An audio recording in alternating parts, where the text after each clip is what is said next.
കർത്താവ് നിങ്ങളോട് കൂടെ, അങ്ങേ ആത്മാവോടും കൂടെ. ലൂക്കായുടെ വിശുദ്ധ സുവിശേഷത്തിൽ നിന്നുള്ള വായന. കർത്താവേ, അങ്ങേക്ക് മഹത്വം. തിബേരിയസ് സീസറിന്റെ 15ാം ഭരണവർഷം പൊന്തിയോസ് പിലാത്തോസ് യൂദയായുടെ ദേശാധിപതിയും ഹെറോദോസ് ഗലീലിയയുടെയും അവന്റെ സഹോദരൻ പീലിപ്പോസ് ഇഥൂറിയ ട്രക്കോണിസ് പ്രദേശങ്ങളുടെയും ലിസാനിയോസ് അബില്ലേനയുടെയും ഭരണാധിപന്മാരും അന്നാസും കയഫാസും പ്രധാന പുരോഹിതന്മാരുമായിരിക്കെ സഖറിയയുടെ പുത്രനായ യോഹന്നാന് മരുഭൂമിയിൽ വെച്ച് ദൈവത്തിൻ്റെ അരുളപ്പാടുണ്ടായി. അവൻ പാപമോചനത്തിലുള്ള മാനസാന്തരത്തിൻ്റെ ജ്ഞാനസ്നാനം പ്രസംഗിച്ചുകൊണ്ട് ജോർദാന്റെ സമീപ പ്രദേശങ്ങളിലേക്ക് വന്നു. യെശയ്യാ പ്രവാചകന്റെ പുസ്തകത്തിൽ എഴുതപ്പെട്ടിരിക്കുന്നത് പോലെ മരുഭൂമിയിൽ വിളിച്ചു പറയുന്നവൻ്റെ ശബ്ദം, കർത്താവിന് വഴിയൊരുക്കുവൻ, അവൻ്റെ പാത നേരെയാക്കുവൻ. താഴ്വരകൾ നികത്തപ്പെടും, കുന്നും മലയും നിരത്തപ്പെടും, വളഞ്ഞ വഴികൾ നേരെയാക്കപ്പെടും, പരിപരുത്തവ മൃദുവാക്കപ്പെടും. സകല മനുഷ്യരും ദൈവത്തിൻ്റെ രക്ഷ കാണുകയും ചെയ്യും. കർത്താവിൻ്റെ സുവിശേഷം. ക്രിസ്തുവേ, അങ്ങേക്ക് സ്തുതി. വിശ്വമിശിഹായിൽ ഏറ്റവും അധികം സ്നേഹിക്കപ്പെടുന്ന പ്രിയ മാതാപിതാക്കളെ, സഹോദരി സഹോദരങ്ങളെ, ആഗമന കാലത്തിലെ 2ാമത്തെ ഞായറാഴ്ചയിലേക്ക് നമ്മൾ പ്രവേശിച്ചിരിക്കുകയാണ്. കഴിഞ്ഞ ഞായറാഴ്ച പ്രത്യാശയുടെ തിരിതെളിച്ചെങ്കിൽ ഈ ഒരാഴ്ച സമാധാനത്തിൻ്റെയും തിരിയും കൂടെ നമ്മൾ വിശുദ്ധ കുർബാനയ്ക്ക് മുമ്പ് നമ്മൾ തിരിതെളിയിച്ചു. അതിലൂടെ ഈ ആഗമന കാലത്തിൽ എപ്രകാരമാണ് നമ്മൾ ആത്മീയമായിട്ട് ഒരുങ്ങേണ്ടത്, നമ്മുടെ ജീവിതത്തിലേക്ക് നമ്മൾ കൊണ്ടുവരേണ്ടതായിട്ടുള്ള ഒരു പ്രത്യേക പുണ്യങ്ങളെ കുറിച്ചൊക്കെ നമ്മളെ ഓർമ്മപ്പെടുത്തുകയാണ്. ഇന്ന് വായിച്ചു കേട്ട വചനഭാഗങ്ങൾ നമ്മൾ ശ്രദ്ധിച്ചു കഴിഞ്ഞാൽ ക്രിസ്തുവിൻ്റെ വരവിനായിട്ട് നമ്മൾ എപ്രകാരം ഒരുങ്ങണം എന്നുള്ള കാര്യം പറയുകയാണ്. കഴിഞ്ഞ ഞായറാഴ്ചത്തെ വായനകളിൽ കർത്താവിൻ്റെ ആഗമനത്തിന് വേണ്ടി ജാഗരൂകരായിരിക്കുവാനായിട്ട് നമ്മൾ ആഹ്വാനം ചെയ്തു. ഇന്ന് കർത്താവിൻ്റെ ആഗമനത്തിന് വേണ്ടി കാത്തിരിക്കുമ്പോൾ അത് എപ്രകാരമുള്ള ഒരു ഒരുക്കമായിരിക്കണം എന്നുള്ളത് കൃത്യമായിട്ടും വചനത്തിൽ കാണുന്നുണ്ട്. വായിച്ചു കേട്ട 1ാമത്തെ വായന ബാറുക്കിൻ്റെ പുസ്തകം 5ാം അധ്യായം 1 മുതൽ 9 വരെയുള്ള തിരുവചനം. ബാറൂക്കിൻ്റെ പുസ്തകം എഴുതുന്നത് ബാബിലോണിയൻ അടിമത്തത്തിലായിരിക്കുന്ന സമയത്താണ്. ഇസ്രായേൽ ജനം അവരുടെ സ്വന്തം നാടായ കാനാൻ ദൈവം വാഗ്ദാനം ചെയ്ത നാട്ടിൽ നിന്ന് അവർ അടിമകളായിട്ട് അവരെ പിടിച്ചുകൊണ്ടുപോവാണ്. സോളമൻ്റെ കാലത്ത് ദൈവം അരുളി ചെയ്ത് ദൈവത്തിന് വേണ്ടി പണി കഴിപ്പിച്ച ജെറൂസലേം ദേവാലയം പോലും കല്ലിൽ ശേഷിക്കാതെ പൂർണ്ണമായി നശിപ്പിച്ചതിന് ശേഷം എല്ലാവരെയും അടിമകളായിട്ട് അവർ ബാബിലോണിലേക്ക് കൊണ്ടുപോയി. മൊത്തത്തിൽ തകർന്നു പോയൊരു നിമിഷമായിരുന്നു. അവരുടെ ജീവിതത്തിലെ പ്രത്യാശ നഷ്ടപ്പെട്ടു, പ്രതീക്ഷകൾ നഷ്ടപ്പെട്ടു. അവരുടെ ബാബിലോണിയൻ അടിമത്തത്തിലായിരിക്കുന്ന സമയത്ത് അവരുടെ ജീവിതത്തെ അവർ പരിശോധിച്ച് കഴിഞ്ഞപ്പോൾ അവർക്ക് മനസ്സിലായി ഇത്രമാത്രം ദൈവം അവരെ പരിപാലിച്ചിട്ടും ആ ദൈവത്തിൻ്റെ ആ ഒരു സ്നേഹവും പരിപാലനയും ഒന്നും മനസ്സിലാക്കാതെ ദൈവത്തെ ഉപേക്ഷിച്ചു പോയി. ബാബിലോൺ അടിമത്തത്തിലായിരുന്നപ്പോൾ ഒത്തിരിയേറെ ആളുകൾക്ക് അവർക്ക് പ്രതീക്ഷ നഷ്ടപ്പെട്ട ഒത്തിരിയേറെ ആളുകൾ നിരാശയിലേക്ക് പോയി. അതിൻ്റെ ഫലമായിട്ട് അവർ ദൈവത്തെ മറന്ന് അന്യദേവന്മാരുടെയൊക്കെ പുറകെ പോയി.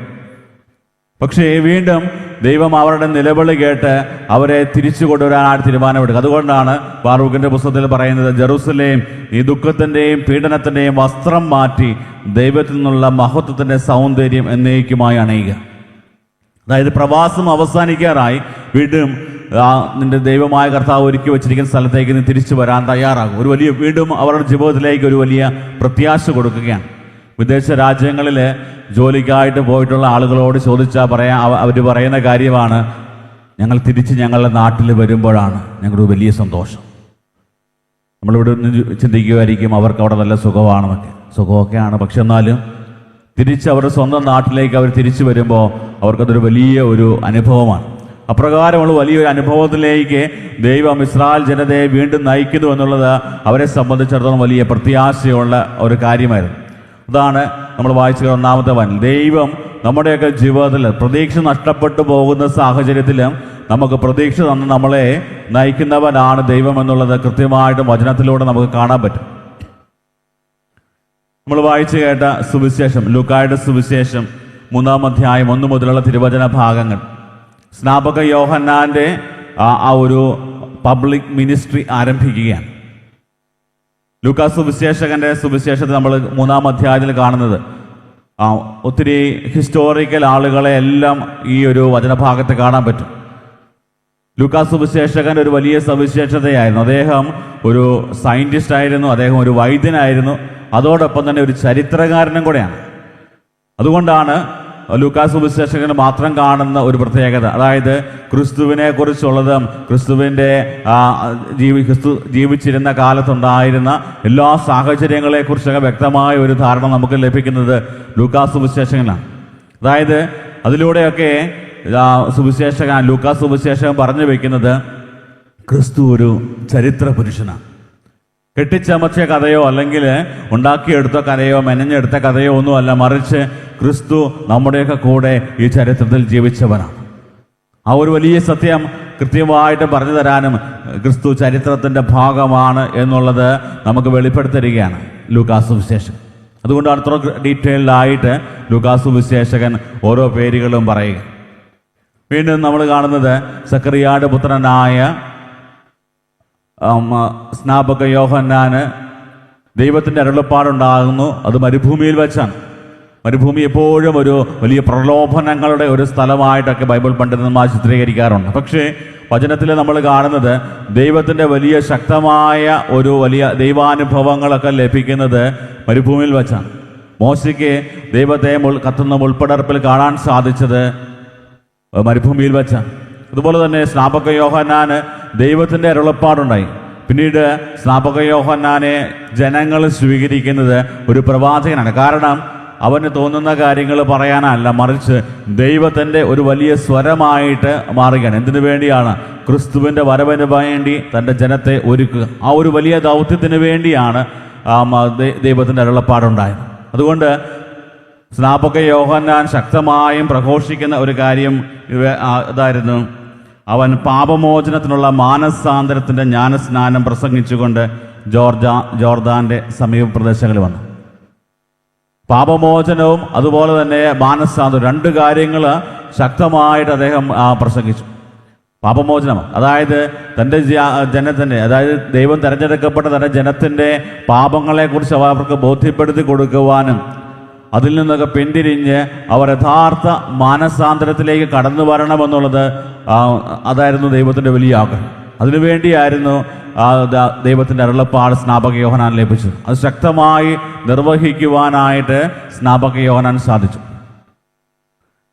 പലപ്പോഴും ഈ അനുതാപം എന്ന് പറയുന്നത് നമ്മുടെ ജീവിതത്തിലേക്ക് തിരിഞ്ഞു നോക്കുമ്പോൾ നമ്മുടെയൊക്കെ ജീവിതത്തിൽ എവിടെയാണ് കുറവുകൾ വന്നുപോയത്, എവിടെയാണ് പാകപ്പിഴവുകൾ വന്നുപോയത് എന്ന് പറഞ്ഞുകൊണ്ട് നമ്മൾ കർത്താവേ കരുണയായിരിക്കണമേ എന്ന് നമ്മൾ പ്രാർത്ഥിച്ചാൽ മാത്രം പോരാ. അതിനേക്കാളും ഉപരിയായിട്ട് എൻ്റെ ജീവിതത്തിൽ എന്നെ എൻ്റെ ഇത്രമാത്രം സ്നേഹിക്കുന്ന ദൈവത്തിന് അരുതാത്തതായിട്ട് ചെയ്ത് ആ ദൈവത്തിൻ്റെ ഹൃദയത്തിന് വേദന ഉണ്ടാക്കിയല്ലോ എന്നൊരു വലിയ ബോധ്യം ഉണ്ടാകുമ്പോൾ വീണ്ടും പാപം ചെയ്യാതിരിക്കാനായുള്ള വലിയ പ്രേരണ നമുക്കുണ്ടാകും. അപ്രകാരം ദൈവത്തെ വേദനിപ്പിക്കാതെ ജീവിക്കാനായിട്ടുള്ള ഒരു വലിയ ഒരു തിരിച്ചറിവ് നമുക്ക് ലഭിക്കുമ്പോഴാണ് ദൈവത്തോട് ആഴത്തിൽ നമുക്ക് അടുക്കുവാനായിട്ട് സാധിക്കും. വീണ്ടും മാനസാന്തരം എന്ന് പറയുന്നത് നമുക്ക് ലഭിച്ചിരിക്കുന്ന തിരിച്ചറിവുകൾ അനുസരിച്ച് ജീവിതത്തിൽ ഒരു ഉറച്ച തീരുമാനം എടുക്കുകയാണ്.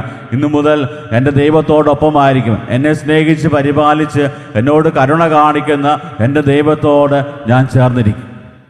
സുവിശേഷത്തിലുടനീളം നമ്മൾ കാണുന്നുണ്ട് ക്രിസ്തുവിനെ കണ്ടുമുട്ടുന്നവരുടെ ജീവിതത്തിൽ സംഭവിക്കുന്ന ഏറ്റവും വലിയൊരു മാറ്റം. യോഹന്നാന്റെ സുവിശേഷം 4-ാം അധ്യായത്തിൽ സമരിയാക്കാരി സ്ത്രീ ഈശോയുടെ അടുക്കൽ വരുന്നുണ്ട്. അവളുടെ ജീവിതത്തിൽ എപ്രകാരമായിരുന്നു ഓരോ കാര്യങ്ങളും സംഭവിച്ചിരുന്നു, അവളുടെ ജീവിതം എപ്രകാരമായിരുന്നു എന്നുള്ള അവൾ തന്നെ പറയുന്നുണ്ട്. പക്ഷേ ക്രിസ്തുവിൻ്റെ അടുത്ത് വന്ന് ക്രിസ്തു എല്ലാ കാര്യങ്ങളും അവളോട് പങ്കുവെച്ച് കഴിയുമ്പോൾ അവളുടെ കുമ്പസാരം കേട്ട് കഴിഞ്ഞപ്പോൾ അവളെ വലിയ മാനസാന്തരത്തിലേക്ക് ഈശോ നയിക്കുന്നത് കാണാൻ പറ്റും. അതിൻ്റെ പരിണത ഫലമായിട്ട് അവളുടെ കയ്യിലുണ്ടായിരുന്ന കുടം ഈശോയുടെ കാൽക്കൽ സമർപ്പിച്ചിട്ട് അവൾ പട്ടണത്തിലേക്ക് ഓടിയെന്ന് പറഞ്ഞത്. അതിൻ്റെ അർത്ഥം അവളുടെ ഹൃദയമാണത് സൂചിപ്പിക്കുക. ഹൃദയം കർത്താവിൻ്റെ മുമ്പിൽ പൂർണ്ണമായി സമർപ്പിച്ചിട്ട് ക്രിസ്തുവിനെ പ്രഘോഷിക്കുന്നവളായിട്ട് അവൾ മാറി. സക്കൈവൂസിൻ്റെ ജീവിതത്തിൽ അപ്രകാരമൻ ഈശോയെ കാണണമെന്നുള്ള ആഗ്രഹമായിരുന്നു. പക്ഷേ അവൻ്റെ ആഗ്രഹങ്ങൾക്ക് അതീതമായി ക്രിസ്തു അവൻ്റെ ജീവിതത്തിലേക്ക് ഇടപെട്ട് കഴിഞ്ഞപ്പോൾ അവൻ തീരുമാനമെടുക്കുകയാണ്, ഇനി മുതൽ ഞാൻ ആളുകളെ വഞ്ചിച്ചും പറ്റിച്ചും ഒന്നും ജീവിക്കാൻ ഞാൻ താല്പര്യപ്പെടുന്നില്ല. അതിനേക്കാൾ ഉപരിയായി എന്നെ സ്നേഹിച്ച്, എന്നെ മനസ്സിലാക്കി, എന്നെ അംഗീകരിച്ച് എൻ്റെ ക്രിസ്തുവിന് വേണ്ടി ഞാൻ ജീവിക്കും. പ്രിയപ്പെട്ടവർ, യഥാർത്ഥ മാനസാന്തരം അതാണ്. പലപ്പോഴും നമ്മൾ മാനസാന്തരം എന്ന് പറയുമ്പോൾ മാനസാന്തരം നമ്മുടെ ഉള്ളിൽ സംഭവിക്കുന്നുണ്ടോ എന്ന് നമ്മൾ ചിന്തിച്ച് നോക്കണം. അപ്രകാരം നമ്മൾ എടുക്കുന്ന ഉറച്ച തീരുമാനവും അതനുസരിച്ച് ആ ഒരു തീരുമാനത്തിൽ നിലനിൽക്കാൻ നമ്മൾ തീരുമാനമെടുക്കുമ്പോഴാണ് മാനസാന്തരം കൂടുതൽ സാധ്യമാകും. പ്രിയപ്പെട്ടവർ, ഇപ്രകാരമുള്ള ഒരു അനുതാപവും മാനസാന്തരവും നമ്മുടെ ജീവിതത്തിൽ സംഭവിച്ചു കഴിഞ്ഞാൽ മാത്രമേ നമ്മെ തന്നെ വിശുദ്ധീകരിച്ച് ക്രിസ്തുവിൻ്റെ തിരുപ്പിറവിക്കായിട്ട് നമുക്ക് ഒരുങ്ങാൻ പറ്റത്തുള്ളൂ. ഡിസംബർ മാസം ആരംഭിക്കുമ്പോൾ തന്നെ നമ്മളെപ്പോഴും ക്രിസ്തുമസിന് ഒരുക്കമായിട്ട് നമ്മെ തന്നെ ഒരുക്കുന്ന സമയമാണ്. പലപ്പോഴും നമ്മുടെ ആഘോഷങ്ങളും നമ്മുടെയൊക്കെ അനുഷ്ഠാനങ്ങളെല്ലാം പലപ്പോഴും ഭൗതികമായ ഒരു ഒരുക്കങ്ങളിലേക്ക് മാത്രമായിട്ട് ഒതുങ്ങിപ്പോകണം. പക്ഷേ അതിനേക്കാൾ ഉപരിയായിട്ട് വചനം നമ്മളെ ഓർമ്മിപ്പിക്കുന്ന ഒരു പ്രധാനപ്പെട്ട കാര്യം, നമ്മുടെ ജീവിതത്തിൽ ഒരു ആത്മീയമായ ഒരു ഒരുക്കം ആവശ്യമാണ്. എന്തിനു വേണ്ടിയാ? പരിശുദ്ധനായ ദൈവത്തെ നമ്മുടെയൊക്കെ ജീവിതത്തിലേക്ക് സ്വീകരിക്കണമെന്നുണ്ടെങ്കിൽ പാപത്തിൻ്റെ അവസ്ഥയിൽ നമുക്ക് ദൈവത്തെ സ്വീകരിക്കാൻ പറ്റത്തില്ല. വിശുദ്ധി ആവശ്യമാണ്. അതുകൊണ്ട് നമ്മുടെ ജീവിതത്തിൽ നമ്മെ തന്നെ വിശുദ്ധീകരിച്ചുകൊണ്ട് ആത്മീയമായ ഒരു ഒരുക്കത്തോടെ ക്രിസ്തുവിനെ നമ്മുടെ ഹൃദയത്തിലേക്ക് സ്വീകരിക്കാനായിട്ട് നമുക്കൊരുങ്ങാം. കവി പറഞ്ഞതുപോലെ 1000 പുൽക്കൂട്ടിൽ ഈശോ ജനിച്ചാലും നമ്മുടെയൊക്കെ ഹൃദയത്തിൽ ഈശോ ജനിക്കുന്നില്ലെങ്കിൽ ക്രിസ്തുമസ് എപ്പോഴും ഒരു അർത്ഥമില്ലാത്ത ഒന്നായിട്ട് മാറുന്നു. നമ്മുടെ ഹൃദയത്തിലേക്ക് ഈശോയെ സ്വീകരിക്കുവാനായിട്ട് എപ്രകാരമാണ് നമ്മൾ ഒരുങ്ങുക? ബാറൂക്കിൻ്റെ പുസ്തകത്തിൽ കണ്ടതുപോലെ ഒരു പുതിയ പ്രത്യാശയോടെ ഇസ്രായേൽ ജനം ബാബിലോണിയൻ അടിമത്തത്തിൽ നിന്ന് പ്രവാസമൊക്കെ കഴിഞ്ഞ് അവർ തിരിച്ചു വരാൻ തുടങ്ങുമ്പോൾ അവർക്കുണ്ടായ ഒരു സന്തോഷം എന്താണ്? ദൈവം ഇത്രമാത്രം ഞങ്ങളുടെ ജീവിതത്തിൽ ഇടപെട്ട് ഞങ്ങളെ തിരികെ കൊണ്ടുവരാൻ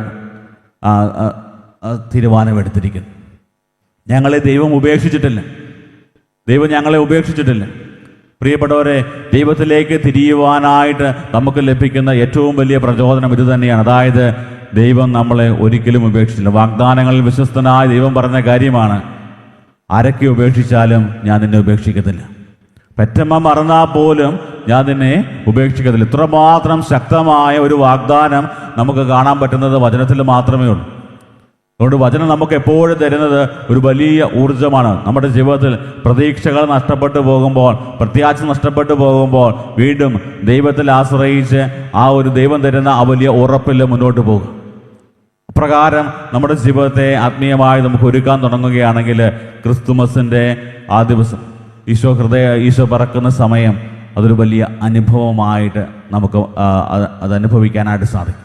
ഈ ഒരു വലിയ കൃപ നമുക്ക് ലഭിക്കുവാനായിട്ട് നമുക്ക് ആഗ്രഹിച്ച് പ്രാർത്ഥിക്കാം. നമ്മുടെ ജീവിതങ്ങളിൽ ഈശോയുടെ തിരുപ്പിറവിക്കായിട്ട് ഒരുങ്ങുമ്പോൾ ക്രിസ്തുവിനെ ഹൃദയത്തിൽ സ്വീകരിച്ച് ക്രിസ്തുവിനെ നാഥനും രക്ഷകനുമായി ഏറ്റുപറയുന്ന ഒരു വലിയ സ്വർഗീയ ആനന്ദം അനുഭവിക്കുവാൻ നമ്മൾക്ക് ഓരോരുത്തർക്കും ഇടയാക്കട്ടെ എന്ന് പ്രത്യേകം പ്രാർത്ഥിക്കാം. ദൈവം നമ്മളെ സമൃദ്ധമായി അനുഗ്രഹിക്കട്ടെ. ആമേൻ.